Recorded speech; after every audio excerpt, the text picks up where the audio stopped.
അസ്സലാമലൈക്കും പ്രിയ സുഹൃത്തുക്കളെ, ഈ ഒരു വീഡിയോ ആദ്യം കാണുക. നായിന്റെ മോനെ നരേന്ദ്രമോദിയെ മൈരാന്റെ തല അറക്കടാ, കള്ള കൊലയാടി മോനെ, അവന്റെ തല വെട്ടടാ. വെള്ളിയാഴ്ച ദിവസം അവന്റെ തല വെട്ടിരിക്കടാ. നിങ്ങൾ കണ്ടല്ലോ, സത്യം പറഞ്ഞാൽ ഞാൻ ഇങ്ങനത്തെ കാര്യത്തിലൊന്നും വീഡിയോ ചെയ്യരുത് വിചാരിച്ചതാണ്. ഇപ്പം എന്നൊക്കെ എവിടെ നിന്ന് വരുന്നെന്നുള്ളത് എനിക്ക് മനസ്സിലായില്ല കേട്ടോ. സത്യം പറഞ്ഞാൽ മുസ്ലിങ്ങളെ അപകടത്തിലാക്കാനും മുസ്ലിങ്ങളെ ഇല്ലായ്മ ചെയ്യാനും ഇവനെ പോലുള്ള ഒരു 4 എണ്ണം മതി. സോഷ്യൽ മീഡിയയിൽ നമ്മൾ കാണുന്നില്ലേ എത്ര മാത്രമാണ് മുസ്ലിങ്ങൾക്കെതിരെ വീഡിയോ ചെയ്യുന്നത്, എത്ര ആൾക്കാരാണ് മുസ്ലിങ്ങളെ ഇല്ലായ്മ ചെയ്യാൻ വേണ്ടി ശ്രമിക്കുന്നത്. നിങ്ങൾക്കെല്ലാം അറിയില്ലേ?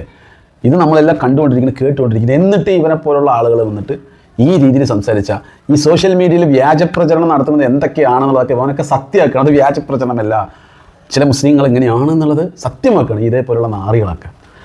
ഞാൻ സത്യം പറഞ്ഞാൽ ഇന്നാൾ സൗദിയിൽ നിന്ന് ഒരുത്തനെ വന്നപ്പോൾ പൊക്കിയല്ലോ, തീവ്രവാദികൾ ഇന്ത്യനകത്ത് വന്നിട്ട് കുറേ മനുഷ്യരെ കൊന്നപ്പോൾ അതിനെതിരെ മോശപ്പെട്ട രീതിയിൽ ഒരു കമൻ്റ് അടിച്ച് ആ വ്യക്തിയുടെ വീഡിയോ ചെയ്യണം വിചാരിച്ചില്ല. പിന്നെ ഞാൻ വേണ്ട വെച്ച് നമ്മൾ തന്നെ എന്തിനാണ് വെറുതെ എന്ന് പറഞ്ഞിട്ട് ഒഴിവാക്കി വിട്ട്.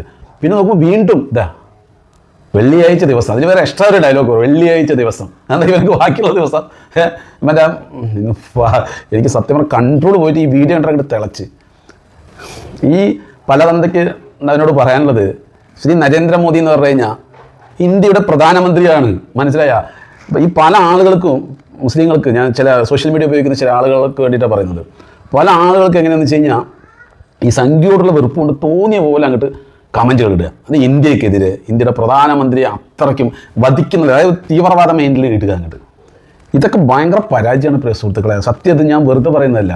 ഈ ഫേക്ക് ഐഡിയും കൊണ്ടിട്ട് എന്തൊക്കെയാണ് ഇവന്മാർ കാണിച്ചു കൂട്ടുന്നത്, അതിനെല്ലാം സത്യമാക്കുന്ന രീതിയിൽ അത് നിങ്ങളങ്ങനെ അവർ ചെയ്യുകയാണ്. നിങ്ങൾ ആ ആവേശം മൊത്തം ഇപ്പോൾ ഇത് ആലോചിച്ച് നോക്കൂ. ശ്രീ നരേന്ദ്രമോദി എന്താണ് ചെയ്തത്? ഇപ്പോൾ ഇങ്ങനത്തെ, ഞാൻ പണ്ടത്തെ കാര്യമല്ല പറഞ്ഞത്, ഇപ്പോൾ എന്താണ് ചെയ്തത്? അങ്ങേര് ഇന്ത്യയുടെ ഭരണാധികാരിയായിട്ട് പോയിക്കൊണ്ടേയിരിക്കുന്നു അല്ലേ? നമുക്ക് പല രീതിയിലുള്ള അങ്ങേരോടുള്ള അഭിപ്രായ വ്യത്യാസമുണ്ട്, അത് ഞാനില്ലാന്ന് പറഞ്ഞില്ല, അഭിപ്രായ വ്യത്യാസം ഉണ്ട്. പക്ഷേ ഭരണഘടനയുമായി ബന്ധപ്പെട്ട് അങ്ങേരുടെ പല ഭരണവീഴ്ചയെക്കുറിച്ച് നമുക്ക് അഭിപ്രായ വ്യത്യാസമുണ്ട്, അതിനപ്പുറത്ത് വേറെ ഒന്നുമില്ല. പക്ഷേ ഇവൻ്റെ ആ ഡയലോഗ് വേണ്ട, ഇവനക്ക് ഇത്രമാത്രം വെറുപ്പ് വരാൻ എന്താണ് കാരണം? അതെനിക്ക് മനസ്സിലായില്ല. അപ്പോൾ അത് സോഷ്യൽ മീഡിയയിൽ ഇങ്ങനെ ഇടുന്ന വീഡിയോസിൻ്റെ ഈ സംഖ്യകളോടുള്ള ഒരു അടി, ആ വിരോധം, അതാണ് ഇങ്ങനെ പറയിപ്പിക്കുന്നത്. അവിടെയാണ് അവരുടെ വിജയവും നിങ്ങളുടെ പരാജയവും. അവരുടെ വിജയം എന്താണെന്ന് വെച്ച് കഴിഞ്ഞാൽ നിങ്ങളങ്ങനെ പ്രകോപിപ്പിക്കുക എന്നുള്ളതാണ് അവരുടെ വ്യക്തി. അതിനാണ് ഫേക്ക് ഐഡിയിൽ അത്രയും ഒരു ചെയ്യുന്നത്. ഇപ്പം എന്തായി? ഇങ്ങനെ നിങ്ങൾ പറയുന്നതോടുകൂടി അതൊക്കെ സത്യമാണെന്ന് ഇവനെന്തായാലും പൊക്കണം. ഇവനെ വിട്ടരുത്, എന്നെ കൂടി വെച്ചാൽ ഇവരെ വിട്ടരുത്. ഇങ്ങനെയുള്ള ആൾക്കാരെയൊക്കെ ജയിലിൽ തന്നെ കിടക്കുന്നത് നല്ലതാണ്, 100%. കാരണം എന്താ, ഇവൻ്റെ മൈൻഡിലൊക്കെ ഈ തീവ്രവാദ ചിന്തയുടെ രീതിയിലാണ് ഈ സംഭാഷണം. അതൊന്നും ഒരിക്കലും ഒരു മുസ്ലിം അംഗീകരിക്കരുത്. നിങ്ങൾ ഈ കേൾക്കുന്ന നിങ്ങൾ ഈ വീഡിയോ കാണുന്ന ആര് തന്നെ ആയാലും ശരി, ഒരു മുസ്ലിങ്ങൾ പോലും ഇവനെ പോലുള്ള ആൾക്കാരുടെ താഴത്ത് പോയിട്ട് കമൻറ്റ് നല്ല രീതിയിൽ കൊടുക്കരുത്. നിന്നെ അറസ്റ്റ് ചെയ്യണം തന്നെ, അങ്ങനെ തന്നെ പറയണം. നീ ഈ വാക്ക് വിട്ടേനെ നിന്നെ അറസ്റ്റ് ചെയ്യണം. ഒന്ന് ആലോചിച്ച് നോക്കും. രീതിയിലും ശ്രീ നരേന്ദ്രമോദിക്കെതിരെ വീഡിയോ ചെയ്യുന്ന ആൾക്കാർ അഭിപ്രായ വ്യത്യാസത്തിലൊക്കെ അതൊന്നും വിഷയമല്ല, മനസ്സിലായ? പക്ഷേ ഈ രീതിയിലൊക്കെ ചെയ്തു കഴിഞ്ഞാൽ ഒരിക്കലും ഇവനെ പുറലോകം കാണിക്കരുത്. 100% ഞാൻ തന്നെ പറയാം പ്രശ്നത്തിൽ. ഇതിൻ്റെ പേരിൽ ഇപ്പോൾ 4 പേരാണ് തെറി വെച്ചാലും വിഷയമല്ല. കാരണം വെച്ച് കഴിഞ്ഞാൽ ഇതൊക്കെ മുസ്ലിങ്ങളെ അപകടത്തിലാക്കുന്ന രീതിയിലാണ് പോകുന്നത്. അപ്പോൾ അത് ചെയ്യരുത്. അതിന് ഏത് പ്രധാനമന്ത്രിയെ ആയാലും ഈ രീതിയിൽ പറയരുത്. ഇതൊക്കെ പക്ക വേറെ മൈൻഡാണ്, പുറലോകം കാട്ടരുത്.